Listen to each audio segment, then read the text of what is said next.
Hello viewers, আসসালামু আলাইকুম। আবারও আরেকটি নতুন ভিডিওতে আপনাদের স্বাগত জানাচ্ছি পশ্চিমবঙ্গের মুর্শিদাবাদ জেলা থেকে। এখন সন্ধ্যা 6:30 বাজে। আমরা অটো নিয়ে বেরিয়েছি মুর্শিদাবাদ শহরে, যাব মতিঝিল।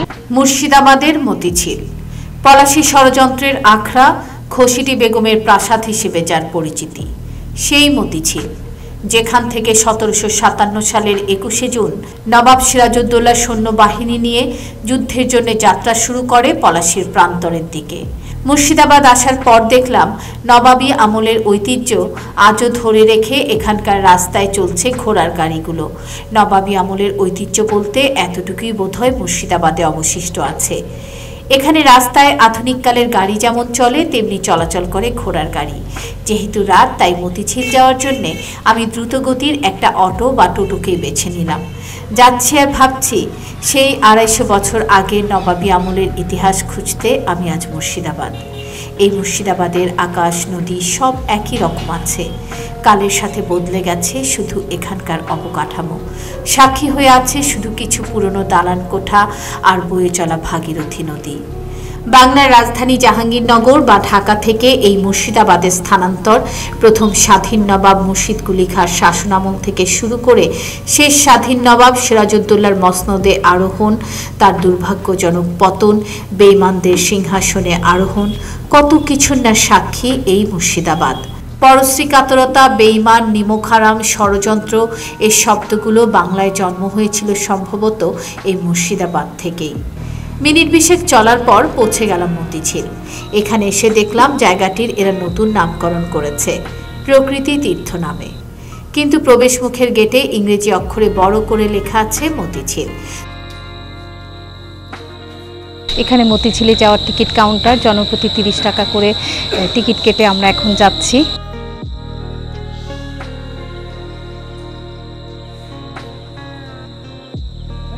মতিঝিল গেটের সামনে দাঁড়াতেই অনেক বাচ্চারা চলে আসলো আমাদের সাথে ছবি তুলতে।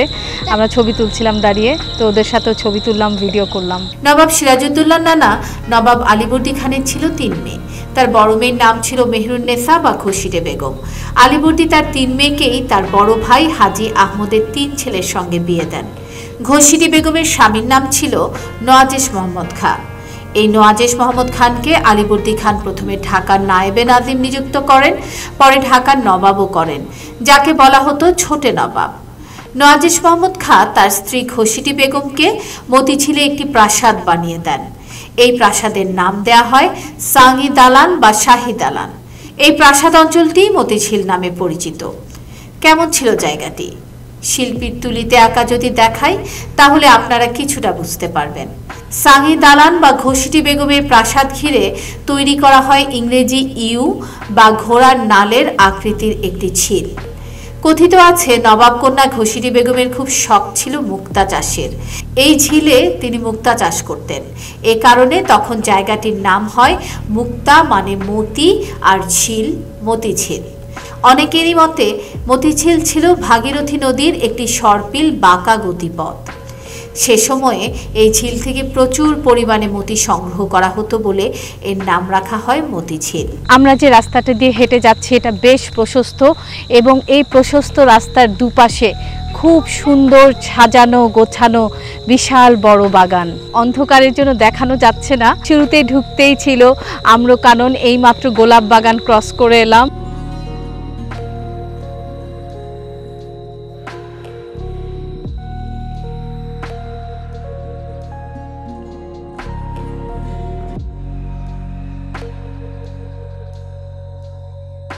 গেট থেকে অনেকটা পথ হেঁটে সামনে আসতে হয়। এখন এসে পৌঁছেছি বিশ্ব বাংলার সামনে। ঘসিটি বেগমের কোনো সন্তান ছিল না, তাই তিনি তার বোন আমিনা বেগমের ছেলে সিরাজউদ্দৌলার আপন ছোট ভাই ইকরামউদ্দৌলাকে পালক পুত্র হিসেবে গ্রহণ করেন। কিন্তু ইকরাম খুব অল্প বয়সেই বসন্ত রোগে আক্রান্ত হয়ে মারা যান। ফলে ঘসিটি বেগমের স্বামী নওয়াজেশ খাঁ খুব বিমর্ষ হয়ে পড়েন। কথিত রয়েছে তিনি মানসিকভাবে অসুস্থ হয়ে গিয়েছিলেন এবং এর অল্প কিছুদিন পর তিনি মারা যান। স্বামীর মৃত্যুর পর তার রেখে যাওয়া সম্পত্তি নিজের হস্তগত হয়।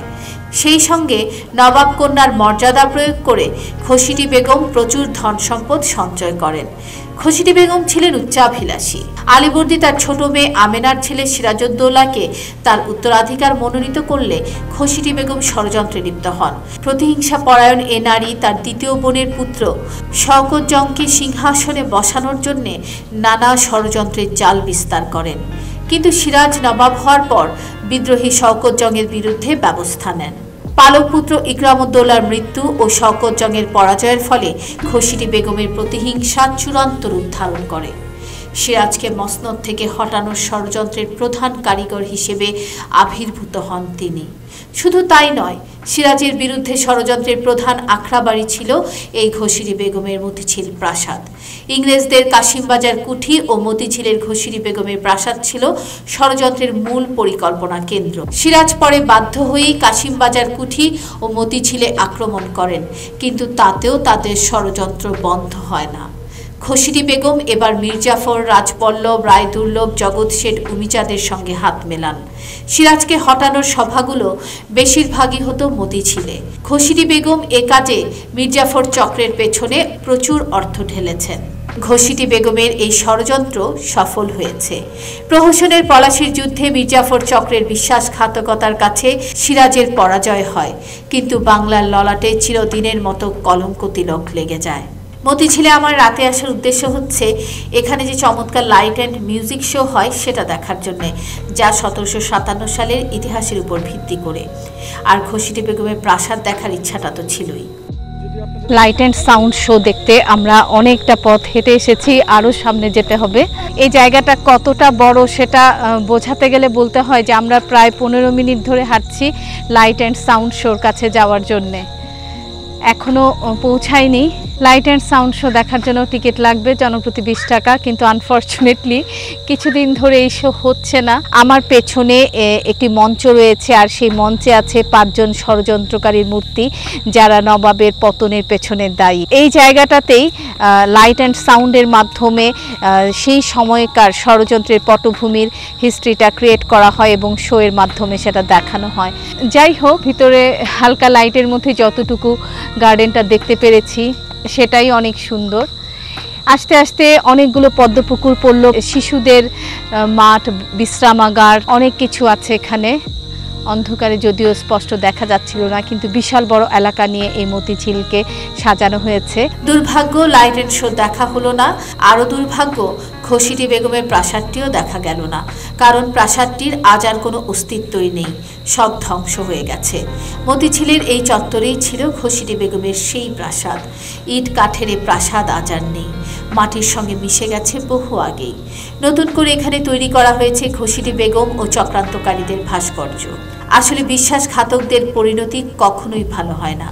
খোরশিদি ও ইংরেজদের হাত ধরে মির্জাফর ক্ষমতায় বসে প্রথমেই সেই খোরশিদি বেগমের বিরুদ্ধেই ব্যবস্থা নিয়েছিলেন। মির্জাফর প্রথমেই সিরাজ মাতা আমিনা বেগম ও খোরশিদি বেগমকে বন্দী করেন।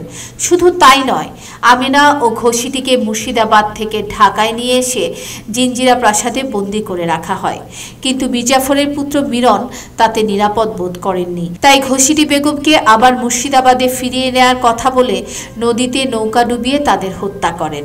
পাশাপাশি 2 বোন। এই প্রথমেরটা হচ্ছে সিরাজউদ্দৌলার বড় মাসি ঘাসিটি বেগম, যার নামে ওপার মতিঝিল তৈরি। ওই ঘাসিটি বেগম ইংরেজদের সঙ্গে মিলে নবাব সিরাজউদ্দৌলার বিরুদ্ধে ষড়যন্ত্র করেছিলেন।